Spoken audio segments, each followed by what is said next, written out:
السلام علیکم دوستوں، آپ میری آواز سن رہے ہیں تو یقیناً آپ نے ویڈیو انٹرسٹ کے ساتھ ہی کھولی ہوگی۔ کہانی واقعی انٹرسٹنگ ہے، ایک اچھی کہانی آپ لوگوں کے لیے لائے ہیں۔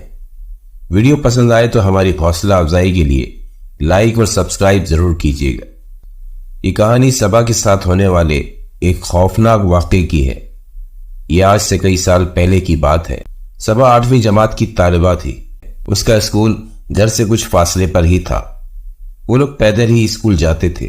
صبا اور اس کے 2 چھوٹے بہن بھائی اور محلے کے 2 اور بچے سب مل کر ساتھ ہی جاتے تھے۔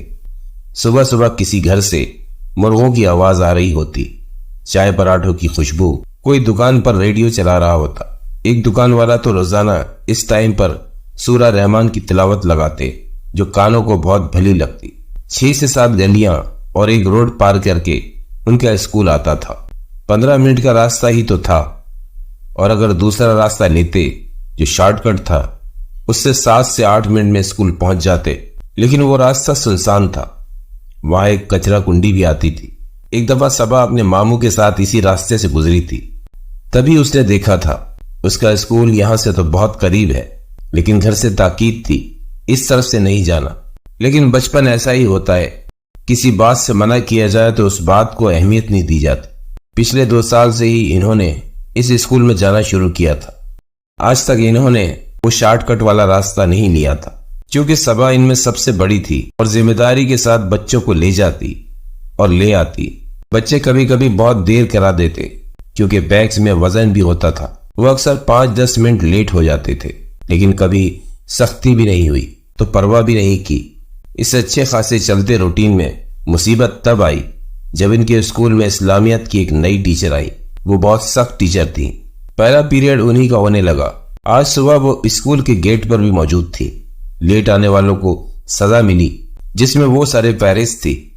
صبا کا تو بہت موڈ خراب ہوا، اس پر بھی بس نہیں ہوا، فائن بھی لگا دیا۔ اب اس نے طے کر لیا تھا وہ اب ان بچوں کے ساتھ نہیں آئے گی۔ گھر آ کر اس نے بہت ادھم کیا۔ بابا تو شہر سے باہر ہوتے ہیں۔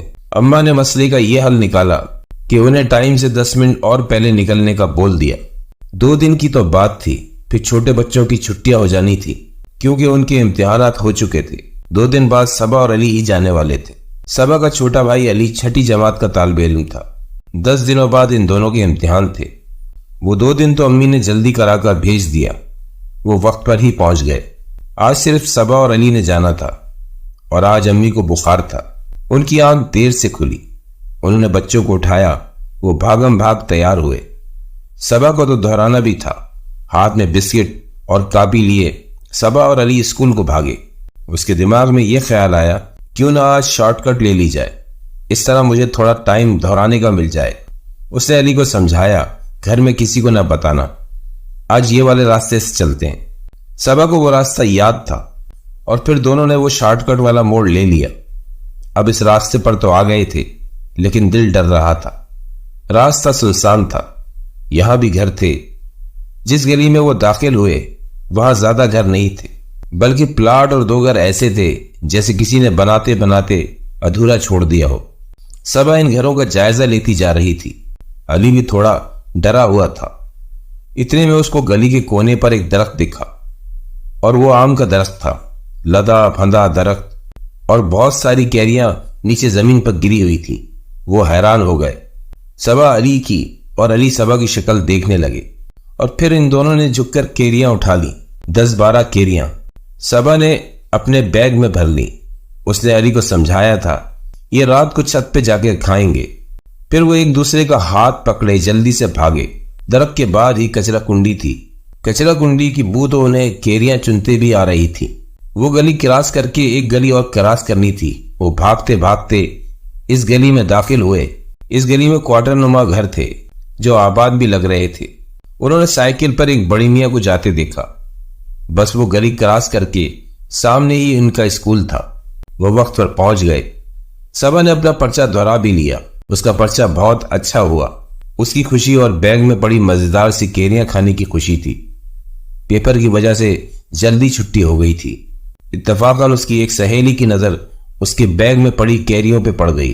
اس نے صبا سے پوچھا تو وہ اس کو بتانے لگی یہ ہم نے راستے میں درخت تھا وہاں سے اٹھائی ہیں۔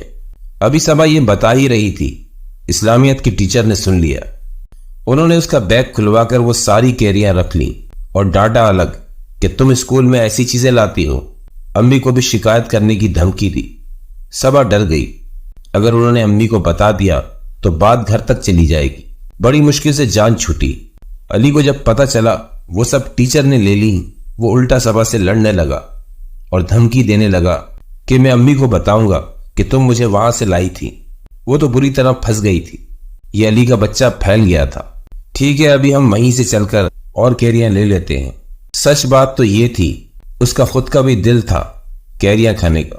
صبح وہاں سے گزر کر ڈر تو نکل ہی گیا تھا۔ وہ دونوں بہن بھائی اس رستے پہ چل پڑے۔ سب سے پہلے وہ اس گلی میں داخل ہوئے جہاں کوارٹر نما مکان تھے۔ دوپہر کے 12 بجنے والے تھے۔ یہاں ہو کا عالم تھا۔ وہ تیز تیز گلی پار کر گئے۔ گلی کے آخری سرے میں پہنچے تو کچرا کنڈی کی تیز بو آنے لگی۔ وہ آخر کار اس درخت تک پہنچ ہی گئے، لیکن انہیں مایوسی ہوئی۔ صبح کی طرح یہاں زمین پر کیریاں نہیں پڑی تھی، لگتا ہے لوگ چن کر لے گئے۔ انہوں نے ادھر ادھر دیکھا، کوئی نہیں تھا۔ صبا درخت پر چڑھ سکتی تھی۔ اس نے علی کو اپنا بیگ تھمایا اور پھرتی سے درخت پر چڑھنے لگی۔ وہ نہیں جانتی تھی کہ اس درخت پر جنات کا بسیرا ہے۔ اس کا وہ پھل جو نیچے گرا ہو، اٹھانے پر وہ کچھ نہیں کہتے، لیکن اگر درخت سے توڑا جائے تو وہ نقصان پہنچاتے تھے۔ یہ بات اس گلی کے لوگوں کو پتا تھی، جبھی وہ اس درخت سے نہیں توڑتے تھے۔ یہ بات وہ کیسے جانتے؟ اس درخت پر موجود اثرات کی وجہ سے ہی اس گلی میں یہ گھر تعمیر نہیں ہو پا رہے تھے۔ کوئی نہ کوئی ایسی بات ہو جاتی، مزدور کام چھوڑ جاتے۔ جب وہ درخت پر چڑھی ٹھیک 12 بج رہے تھے، زوال کا وقت تھا۔ وہ جھپیٹے میں آ گئی۔ اس نے کیریاں توڑی۔ 10-12 کیریاں توڑنے کے بعد وہ نیچے اتر آئی۔ وہ نیچے تو اتر آئی، لیکن جیسے ایک بھاری پن سا ہو گیا تھا۔ علی نے وہ ساری کیریاں بیگ میں ڈال لی۔ وہ دونوں گھر کی طرف چل دیے۔ صبا پورا راستہ خاموش رہی۔ گھر آ کر بھی اس نے کھانا نہیں کھایا، بلکہ کمرے میں جا کر سو گئی۔ امی کو تیز بخار تھا، پھر بھی انہوں نے کھانا بنا کر رکھا تھا۔ انہوں نے کہا بھی کہ کھانا کھا لو، لیکن اس نے جواب نہیں دیا۔ علی بھی کھانا کھا کر سو گیا۔ امی کی طبیعت شام میں بحال ہوئی۔ انہوں نے آ کر اسے اٹھایا۔ وہ کھانا نکال کر لائی تھی۔ صبا اٹھو، کھانا کھا لو، تم نے دن میں بھی نہیں کھایا، نہ صبح کا ناشتہ ڈھنگ سے کیا تھا۔ اسے جیسے ایک جلال آ گیا۔ ان کی نیند خراب کرنے پہ کیوں اٹھایا مجھے؟ پہلے تو وہ آہستہ سے غرائی۔ امی نے چونک کر اسے پلٹ کر دیکھا، پھر اس کی ہلکی ہلکی غراہٹ چنگھاڑ میں بدل گئی۔ امی بہت حیران تھی۔ وہ بس اسے دیکھے جا رہی تھی۔ جب معاملہ اور بڑھا تو وہ بہت ڈر گئی۔ چھوٹے بہن بھائی بھی بھاگ کر آ گئے۔ اس کی آنکھوں میں جنون تھا، ایک وحشت تھی۔ امی جلدی سے باقی بچوں کو لے کر دوسرے کمرے میں چلی گئی۔ ان کے کمرے سے جاتے ہی صبا نے دروازہ بند کر کے لاک لگا لیا۔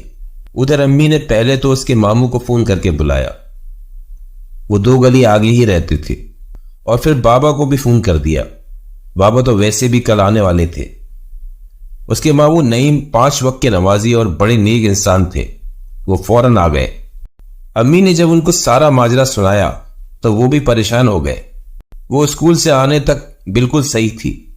ماموں نے علی کو بلا کر پوچھا، وہ پہلے ہی ڈرا ہوا تھا۔ اس نے ساری بات بتا دی۔ امی نے تو سر پکڑ لیا۔ ماموں فون پر ایک بزرگ سے رابطہ کرنے کی کوشش کر رہے تھے۔ رابطہ نہ ہوا تو انہوں نے ایک دوست کو فون کر کے ساری بات بتائی۔ یار تم شیخ صاحب کو لے آؤ، معاملہ سنگین ہے۔ ابھی وہ بات کر ہی رہے تھے کہ صبا دروازہ کھول کر لاؤنج میں داخل ہوئی۔ اسے دیکھ کر یہ سارے لوگ ڈر گئے۔ اسے تو جیسے کچھ یاد ہی نہیں تھا، بس اتنا یاد تھا کہ اسے بھوک لگی ہے اور وہ سو گئی تھی۔ وہ سیدھا کچن میں گئی۔ امی اس کے پیچھے جانا چاہ رہی تھی، لیکن ماموں نے روک دیا اور ان کو کہا تم بچوں کو اندر لے جاؤ۔ امی سب کو اندر لے گئیں۔ صبا نے کچن میں آ کر پتیلی کو کھولا۔ چکن کا سالن بنا ہوا تھا۔ سامنے پڑا آٹے کا تسلا اٹھایا اور پوری پتیلی اس میں اونڈیل دی، اور ہاٹ پاٹ سے روٹیاں اٹھائی۔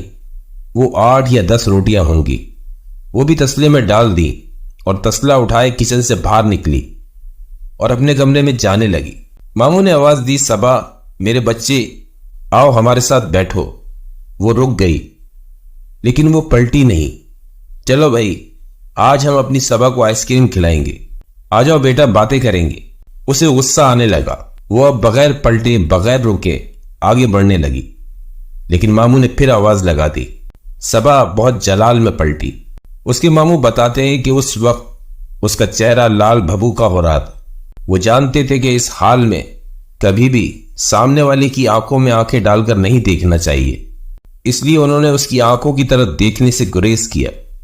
پھر وہی بات دہرائی، آؤ صبا۔ وہ تیش میں آ کر آگے بڑھی تھی، ٹھٹک کر رک گئی۔ ماموں جانتے تھے کہ وہ ان کی طرف نہیں آ سکتی۔ ماموں کے گلے میں ایک نقص تھا جو ان کو کسی بزرگ سے ملا تھا۔ ماموں دیکھنا چاہ رہے تھے کہ وہ کس حد تک متاثر ہے۔ وہ واپس پلٹ کر اپنے کمرے میں چلی گئی۔ اس نے تسلا زمین پر رکھا اور ڈٹ کر کھانا کھایا۔ وہ 6 لوگوں کا کھانا کھا گئی۔ اندر وہ کھانا کھا رہی تھی۔ ماموں نے جلدی سے اپنی گلی سے کسی کو بلوا کر سب بچوں کو اپنے گھر بھجوا دیا۔ امی کو بھی بھیجنا چاہ رہے تھے، امی نہ مانی۔ ماموں چاہ رہے تھے کہ وہ بزرگ آ جائیں۔ ماموں خود نہیں جانتے تھے کہ آگے کیا صورتحال ہونے والی ہے۔ وہ ابھی تک اپنے کمرے میں تھی۔ کھانے سے فارغ ہو کر اس نے اپنے کمرے سے ہی چیخیں مارنا اور ڈرانا دھمکانا شروع کر دیا تھا۔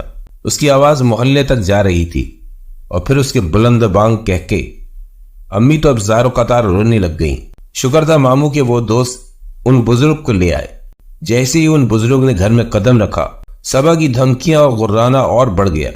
وہ اپنے کمرے سے ہی ان بزرگ کو للکار رہی تھی، یہاں سے فوراً چلے جاؤ، تم یہاں کیوں آئے ہو؟ ان بزرگ نے پہلے پورے گھر کا جائزہ لینا شروع کیا۔ اب خاموشی چھا گئی تھی، وہ بالکل چپ ہو گئی تھی۔ اور اب وہ بزرگ صبا کی امی، ماموں اور ماموں کے دوست کے ساتھ اس کے کمرے میں داخل ہوئے۔ ان کے کمرے میں داخل ہوتے ہی صبا نے زور زور سے ہنسنا شروع کر دیا۔ وہ بزرگ زیر لب کچھ پڑھ رہے تھے۔ وہ بولتی جا رہی تھی، چلے جاؤ یہاں سے ورنہ پچھتاؤ گے۔ اس کی آواز ایک بھاری آواز میں تبدیل ہو گئی۔ ان بزرگ نے اس کو اس سے زیادہ دبنگ انداز میں بولا، اس بچی کو چھوڑ دو ورنہ میں تمہیں جلا کر مار دوں گا۔ اور پھر صبا نے بہت وحشیانہ انداز میں ہنسنا شروع کر دیا۔ ان بزرگ کے پڑھنے میں روانی آ گئی۔ ان کی خاص ہدایت تھی کہ کچھ بھی ہو جائے کوئی اپنی جگہ سے نہیں ہلے گا۔ ان کو اندازہ ہو گیا تھا کہ یہ بہت خبیث جن ہے جو اس بچی کو چمٹ گیا ہے۔ انہوں نے اپنی کوشش نہ چھوڑی۔ وہ جن جب اپنی ہمت ہارنے لگا تو اس نے پیترا بدلا اور صبا سسک سسک کے رونے لگی۔ اتنی آہ تھی کہ اس پر ترس آ جائے۔ امی آگے بڑھنا چاہ رہی تھی لیکن ماموں نے پکڑ لیا اور صبا نے پھر جناتی کہکے لگانے شروع کر دیے جن سے خوف طاری ہو جائے۔ آخرکار صبح فجر سے پہلے جا کر وہ بزرگ اس جن کو بھگانے میں کامیاب ہو گئے۔ اب صبا نڈھال ہو گئی تھی، اس کو الٹیاں لگ گئی تھی، لیکن یہ شکر تھا کہ اب صبا اس اثر سے آزاد تھی۔ لیکن ان بزرگ نے ماموں کو الگ لے جا کر ایک بات کہی، اس بچی کا علاج لمبا چلے گا، مجھے ڈر ہے وہ خبیث جن پھر نہ آ جائے۔ لیکن صبا کا وہ تعلیمی سال ضائع ہو گیا۔ بہت ٹائم لگا اس کو سنبھلنے میں۔ بچوں کی ذرا سی غلطی بہت بڑے مسئلے کا سبب بن گئی۔ بعد میں انہوں نے گھر بھی بدل لیا، اسکول بھی بدل لیا۔ بزرگ کی زیر ہدایت صبا خاص اپنی نمازوں کا خیال رکھتی، بلکہ اس کو خود بھی دین اور اس سے جڑی باتیں اچھی لگنے لگی۔ اس کے والدین اس کو عمرے پہ لے گئے۔ اب صبا کو وہ رات یاد بھی نہیں، ورنہ پہلے ایک عرصے تک وہ باتیں یاد تھی۔